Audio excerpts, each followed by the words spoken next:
Good evening and welcome. Tonight we will be going over the history and geography of Bălți, dear Bălți, in Moldova. And I'm pretty sure that's how you pronounce it. It's not at all how it's spelled, but in, I guess, Moldovan/Romanian, whatever this language of origin that the city's name comes from, you pronounce it Bălți, like the stress on the T sound at the end. Bălți. It's good for ASMR. If you don't know anything about Moldova, I'll throw my little Moldova playlist up in the corner there, so you can learn more about it. But in a nutshell, it is in Eastern Europe. You can see the border with Ukraine over here. Romania is over here. To the north is also Ukraine, and to the south is also Ukraine. It's landlocked. It is the least visited country in Europe, and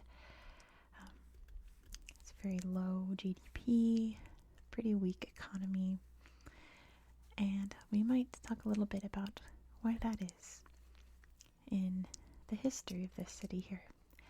Balz is the second largest city in Moldova, next to the capital down here, Chisinau.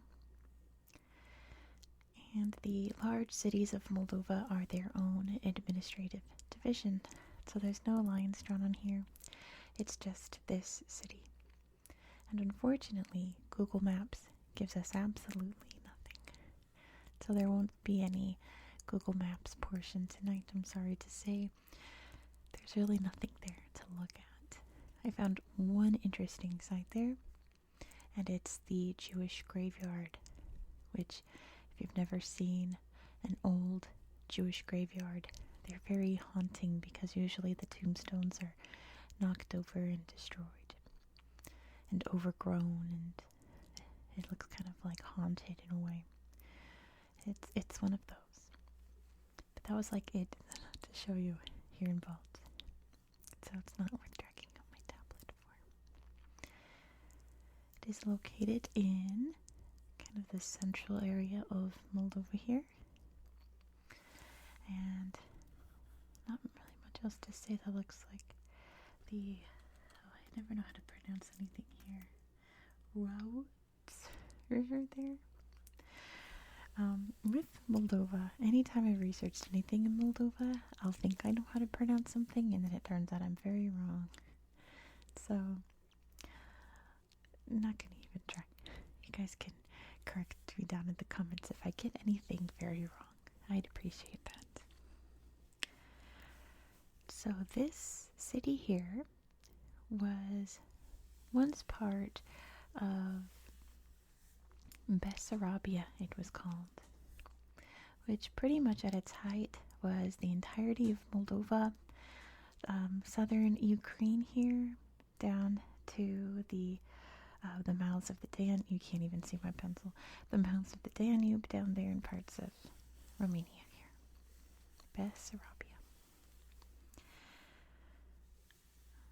The area really wasn't much until it was part of the Roman province of Dacia. After the Roman Empire fell, the city was, well, then it wasn't a city, it was very small. The area, I should say, was controlled by multiple different groups, such as the Avars, the Bulgars, and many more. The Mongols came through quite a few times in the 1200s, destroying everything as they went, of course. And in the 1360s, the area was, I guess, integrated into Moldavia, which is a region here in eastern Romania. In 1469, the Crimean Tatars came. The Crimean Tatars were/are, I think technically, genetically, they're still around, right? Tatar people are still there, Crimean people are still there. They were kind of marauders, and they would kind of like Mongol-esque would crusade around and conquer things and destroy things, so they burned the city to the ground when they arrived here in 1469. Just kind of a theme here in Balz. It was, I don't think it was destroyed by the Mongols, but it was damaged, but it was destroyed by the Tatars. The Ottoman Empire began annexing this region in 1484, and by 1538, Moldavia was a vassal state to the Ottoman Empire, meaning they were on paper part of the Ottoman Empire, but only in that they paid like tribute. They paid taxes to the Ottomans. There were many wars between the Ottomans and the Russians much later in history. Some of the battles were fought around here. At one point in the year 1711, the Russians invaded Bălți and used it as a military base. At some point in that year, Bălți burned down to the ground again. Everyone pretty much blamed the Russians as they were retreating. The Russians said the Tatars came and burned it. We'll never really know. It's a great mystery there. That's my cat in his litter box. I'm sorry. As if you've been watching my videos this week, he'll be dead asleep, and then once I hit record, he wakes up and starts making noise. He's my little menace. Anyway, back to Bălți. After a war between the Ottomans and Russians in 1812, they signed the Treaty of Bucharest, and Bessarabia was given to Russia. And fun story, the reason why Bălți went from a small village to a city was that in 1818, Tsar Alexander I was in the area and staying in this town when he got the news that his nephew was born, the future Tsar Alexander II. And he was so excited by this news, he decided to give Bălți city status and to build it up and make it into, hello cat, here he is. Except the camera's kind of far away from his area, so he's just going to shake the desk. He decided to make it into a city. There he goes, he's just trying to get my attention, ignoring the cat. He decided to make Bălți into a big city, and it became built up with big industry. And he encouraged many people to move there, mainly poor Russians, and in the same vein, Jewish Russians. There's also a lot of immigration from Austria as well. The Jewish population became very prominent in Bălți, pretty much making up over half the population for a majority of its history after this point. And of course, building industry and community alongside that population boom. In 1918, the Russian Empire fell apart after the dust settled from the Russian Revolution and World War I. Moldova became part of Romania. Just a side note. But that would change in 1940. The Soviet Union now, no longer the Russian Empire, now the Soviet Union, would take over Moldova in what was called the Molotov-Ribbentrop Pact. And it was a secret agreement that the Soviets signed with the Nazi Germans. And that they said, look, we don't want to start World War II. We don't want a big conflict. So let's say if we did, let's draw up our treaty lines now, and we'll just take what we decide we will take. Instead of having a big old war and debating for land, let's just decide it now and just have a nice time, I suppose. That was not to be, of course. So in 1940, the Soviet Union took over the area here. And as you can imagine, it was not very pleasant. Many people who opposed the Soviet Union were deported to Siberia. The Soviets wouldn't be in control for very long. On June 22nd, 1941, by this time, of course, the whole Molotov-Ribbentrop Pact fell apart because World War II happened anyway. So the, I guess the Axis military, I should say, started sweeping into the area. Mostly Romanian soldiers, but led by the Nazi Germans.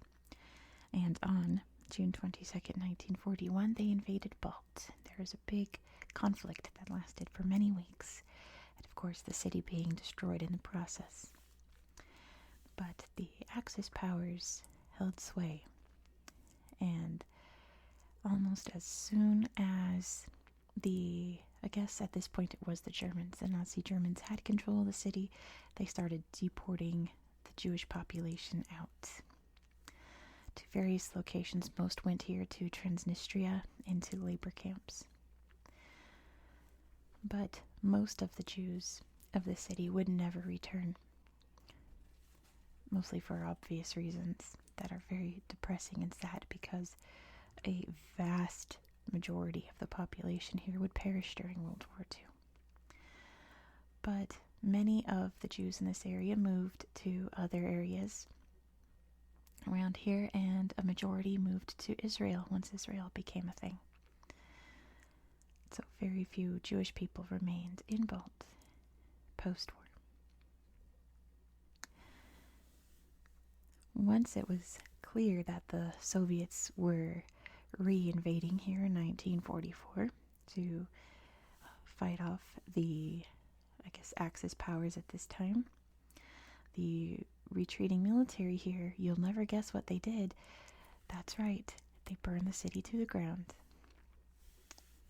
Of course they did. How many times has the city been completely ransacked and destroyed and burned to the ground? Far too many times. But thankfully that would be the last time, at least for now. Nobody go burn the city to the ground, okay? It's been burned down so many times. They have one building, I think, from the 1700s, and even that is debated whether or not it's been rebuilt and restored.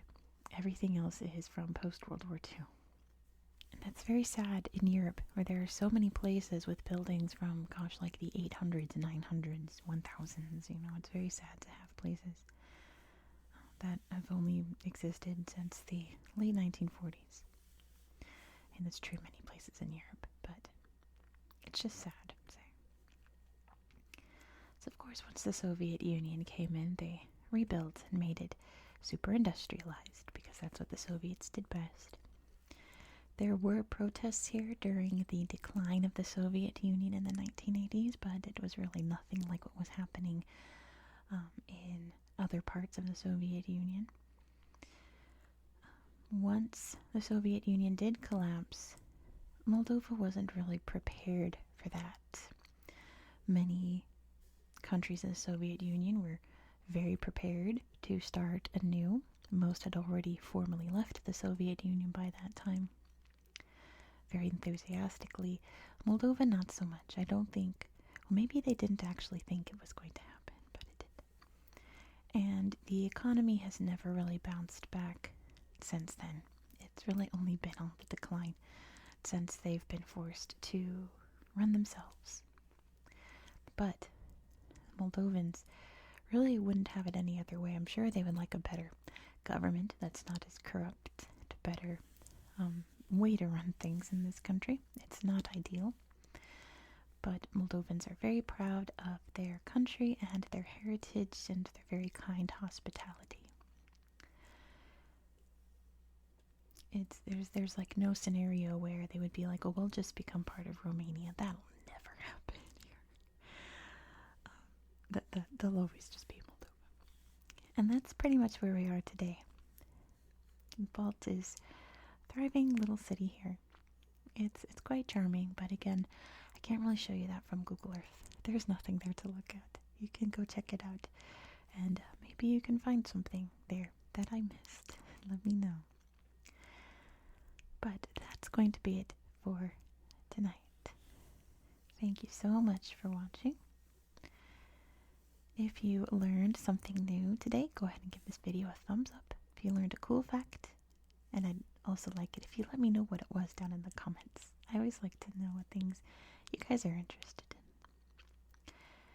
in. And if you had enjoyed this style of content, please consider subscribing to this channel. I post Monday through Friday, And we're going through every region in the world in alphabetical order. Next, we're going to pop up north to Lithuania. So be sure to subscribe so you won't miss out. I hope that you found this video to be relaxing and educational, and I hope that you have a good night.